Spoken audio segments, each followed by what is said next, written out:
Lakshmipur ideal ফাউন্ডেশনের আয়োজনে বৃত্তিপ্রাপ্ত শিক্ষার্থীকে ল্যাপটপ প্রদান করা হয়েছে। বৃহস্পতিবার ২৮ নভেম্বর দুপুরে national ideal school and college মাঠে বৃত্তিপ্রাপ্ত প্রথম স্থান অর্জনকারী শিক্ষার্থী নাফিসা নুহিন নোভার হাতে ল্যাপটপ তুলে দেন অতিথিরা। নোভা আলেকজান্ডার মডেল সরকারি প্রাথমিক বিদ্যালয়ের পঞ্চম শ্রেণীর শিক্ষার্থী। দ্বিতীয় স্থান অর্জন করেন পিটিআই সংলগ্ন পরীক্ষণ প্রাথমিক বিদ্যালয়ের শিক্ষার্থী সুবাইতা। তাকে নগদ ১০,০০০ টাকা, সনদ ও ক্রেস্ট এবং তৃতীয় স্থান অর্জনকারী লক্ষ্মীপুর ন্যাশনাল আইডিয়াল স্কুলের শিক্ষার্থী সাদিয়া আক্তার রিমিকে নগদ ৫,০০০ টাকা, ক্রেস্ট ও সনদ প্রদান করা হয়। এছাড়া প্রায় ২০০ শিক্ষার্থীকে বৃত্তি প্রদান করা হয়। এর আগে গত ২২ নভেম্বর বৃত্তি পরীক্ষায় জেলার প্রায় ১৫০০ শিক্ষার্থী অংশগ্রহণ করেন। বৃত্তি প্রদান অনুষ্ঠানে প্রধান অতিথি হিসেবে উপস্থিত ছিলেন প্রাক্তন প্রশিক্ষণ বিশেষজ্ঞ NAEM professor Mohammad Shahjahan. Lakshmipur national ideal school and কলেজের অধ্যক্ষ প্রফেসর মোহাম্মদ রফিকুল ইসলামের সভাপতিত্বে অনুষ্ঠানে স্বাগত বক্তব্য রাখেন Lakshmipur national ideal school and কলেজের উপাধ্যক্ষ মোহাম্মদ হাবিবুর রহমান সবুজ। বক্তব্য রাখেন আলেকজান্ডার মডেল সরকারি প্রাথমিক বিদ্যালয়ের প্রধান শিক্ষক সেলিনা আক্তার। অনুষ্ঠান সঞ্চালনা করেন সহকারী শিক্ষক কুলসুম আক্তার, ফারজানা আক্তার বিথি।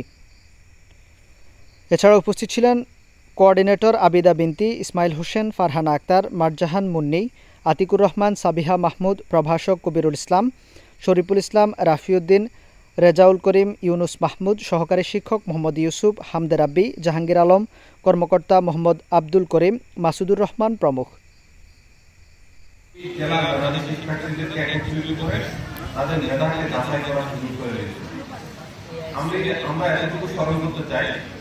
বিগত দিনগুলিতে আমাদের আইডিয়াল বৃত্তি পরীক্ষায় যারা প্রথম হয়েছে, দ্বিতীয় হয়েছে, তারা ইতিমধ্যে বিভিন্ন মেডিকেল কলেজ এবং বুয়েটে অবস্থান করছে।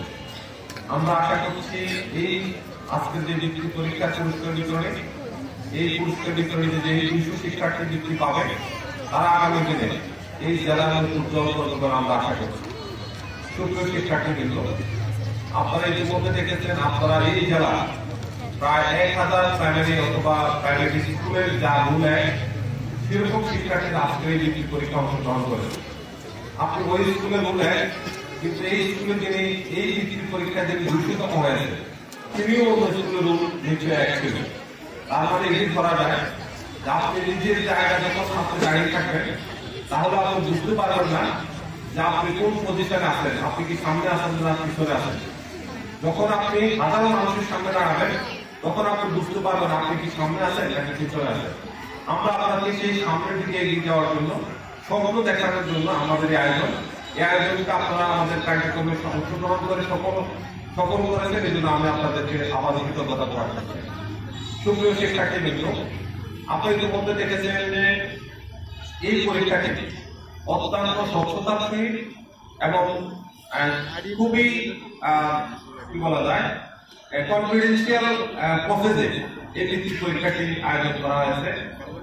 এখানে আমরা কোন শিক্ষার্থীকে যৌথভাবে প্রথম, দ্বিতীয়, তৃতীয় অথবা দশম, ২০ গ্রেড প্রথম করি নাই।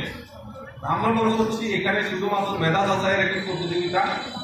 এই প্রতিযোগিতায় প্রত্যেকে একটি পজিশনে থাকে, ২ জনে মিলে একটি পুরস্কার পাবে, এটি আমাদের কোনো উদ্দেশ্য ছিল না। আমরা বোঝাতে চেয়েছি কোনো কারণে যদি একই শিক্ষার্থী একাধিক নাম্বার পেয়ে থাকে, তাহলে আমরা সফটওয়্যারে সব নাম্বারগুলি ইনপুট দিয়ে, আপনারা জানেন এক্সেল শিটে যখন আমরা ক্লিক করি, তখন এক্সেল শিটে আমাদের সফটওয়্যার আমাদেরকে এটি পজিশন করে দেয়। এটি আমরা কাউকে কম অথবা বেশি অথবা সামনে অথবা পিছনে পজিশন তৈরি করে দেয়।